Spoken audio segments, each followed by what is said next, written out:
Salut tout le monde et bienvenue dans ce nouveau tuto consacré cette fois-ci aux cheveux. On me l'a pas mal demandé, alors je vais essayer, tant bien que mal, de vous faire un petit topo. Euh, Première chose que je vais vous expliquer, le dégradé général qui avait déjà été fait par Narute Bayo de ma team. Euh, Sauf avec des screens, etc. Je lui ai demandé si ça le dérangeait pas que je refasse façon vidéo parce que c'était pas extra clair. Euh, Déjà, face à la simplicité de ce que je vais vous montrer, sachez tout de suite que ça ne remplace pas le fait de faire des ombres et des reflets. C'est un complément, c'est surtout pas pour remplacer les ombres et les reflets. Parce que c'est extrêmement simple. En quelques clics, on passe de ce que vous voyez là à l'écran à ça, beaucoup plus plat. Donc, une fois que vous avez fait vos reflets, comme vous voyez ici, vos ombres, vos premiers dégradés, etc., vous faites un calque que j'appellerais dégradé général. À savoir que ce dégradé général, le calque, il n'y a pas de position, comment dire, basique. Soit vous allez le mettre au-dessus de vos ombres et de vos reflets, etc., soit vous allez le mettre en dessous. Il n'y a qu'une seule chose qui est basique, presque, qu'il faut quand même adapter d'un perso à l'autre, c'est son mode de calque et son opacité. Donc là pour Maya, en l'occurrence, je le mets au-dessus de tout le reste. Fusion de grains, dans le mode de calque ici, dans le menu déroulant, et opacité 50. Mais vous verrez que ça suffit pas parce on va le coloriser quand même un minimum après, en jouant avec ici, dans couleur, le petit outil là, coloriser. Donc déjà, on va commencer par ça. Vous sélectionnez tous les cheveux avec l'outil de sélection automatique en appuyant sur U. Vous sélectionnez bien toutes les mèches, sauf une que vous allez voir, parce que sinon elle est un peu trollesque.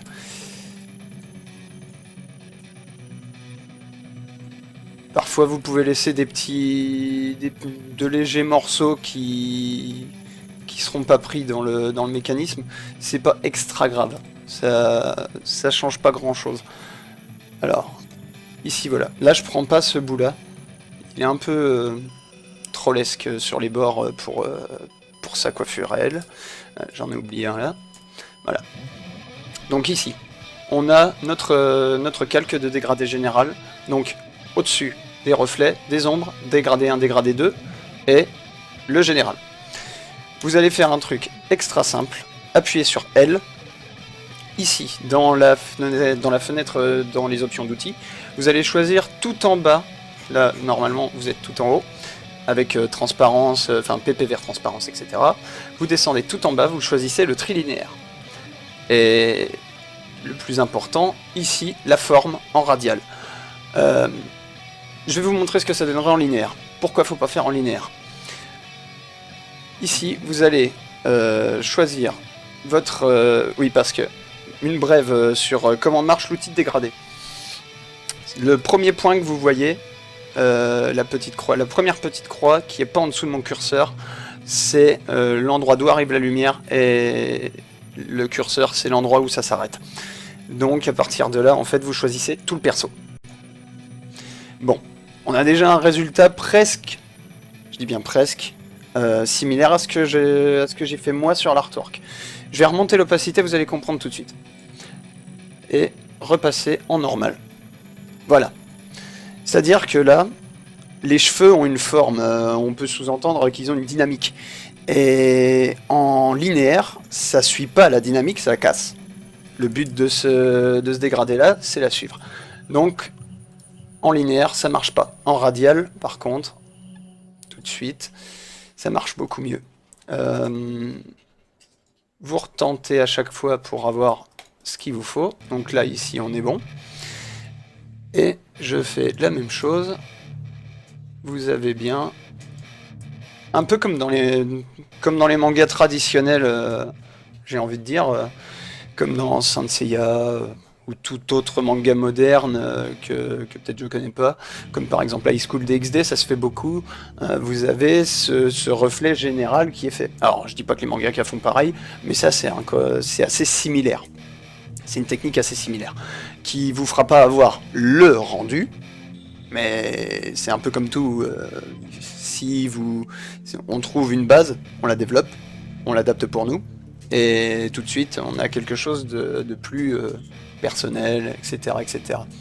Alors ici, on laisse pas ça comme ça, puisqu'on a fait de l'outil de sélection automatique. Ça se voit pas des masses, c'est pas énorme, mais regardez ici, vous avez quelques pixels un peu troll, qui n'ont pas été pris par la sélection automatique. Pourquoi? Parce que GIMP, en fait, je vais vous montrer avec, enfin sans aucune couleur, le line art est décomposé en plein de pixels de plusieurs couleurs. Et dès que c'est pas du noir strict, en fait GIMP il bug, il est complètement stupide là-dessus. Il va considérer que ça fait partie de la courbe, donc il prend pas l'espace. Il va laisser l'espace vide pour ces fameux pixels ici. Je vais mettre un fond blanc juste.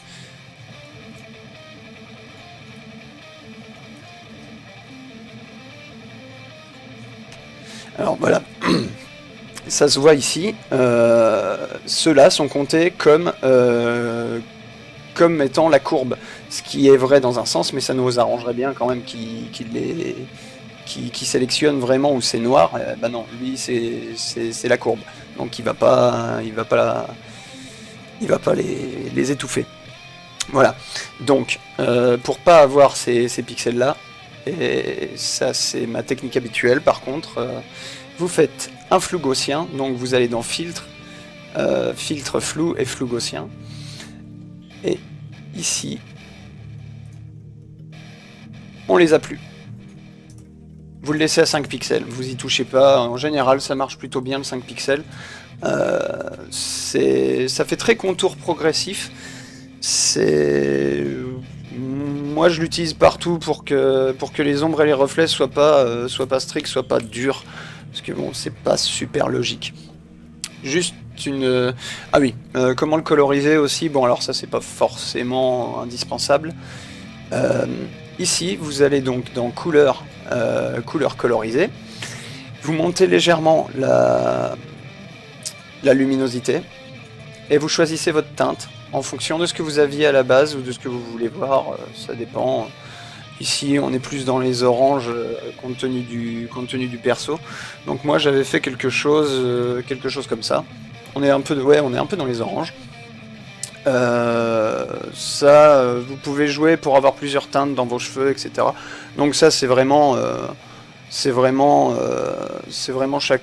chacun son truc. Mais si vous le colorisez, tout de suite essayez de jouer avec les modes de calque, le repasser en normal, etc., etc. Voilà, il n'y a rien de fixe. Comme d'habitude, il n'y a rien de fixe. Là, je vous donne la base pour ce perso-là. À partir de là, c'est sûr que ça marche pour elle, mais il faut adapter à chaque fois ce que je dis. Un tout petit détail aussi, on m'avait demandé comment calculer les ombres et les reflets. Alors, je vais couper celui-là pour qu'on les voit mieux. C'est assez simple en fait ma technique. Pardon. Voyez vos cheveux en 3D. C'est tout bête. Une fois que vous avez compris le principe, vous pouvez l'appliquer sur tous les persos. Ça prend pas franchement en compte l'exposition à la lumière. Quoique avec un peu d'imagination, si en fait. C'est une technique basique. C'est-à-dire, premier plan, deuxième plan, troisième plan. Donc, un reflet. Là ici j'ai choisi de rien mettre puisque derrière on a directement une ombre, mais j'aurais pu mettre une ombre sans dégradé. Quoique bon, vous avez bien compris qu'on en a un quand même de dégradé.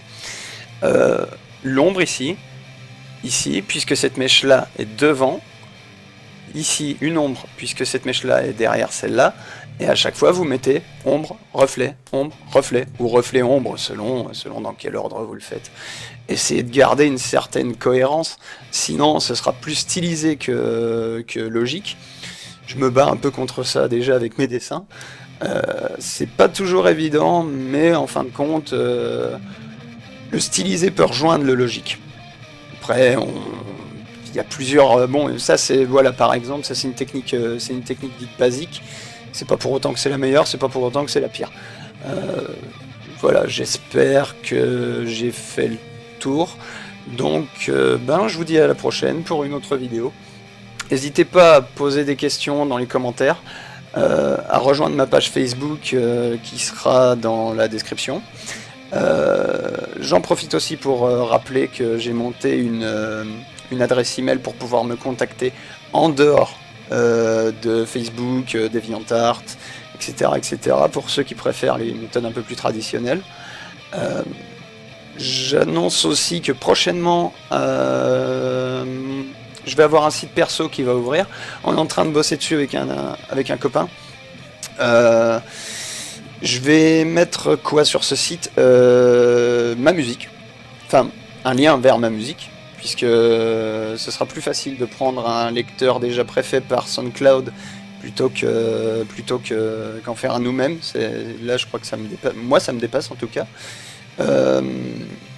Les galeries pour les dessins. Vous aurez un descriptif de mon matos en musique.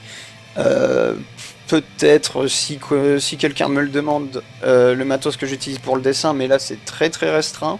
Je suis très simple là-dessus. Les liens, donc vers les vidéos et d'autres bricoles comme par exemple une liseuse. On va essayer de faire une liseuse pour les strips. À part ça, normalement j'ai fait le tour. Donc je vous dis à la prochaine pour une autre vidéo. Et d'ici là, portez-vous bien.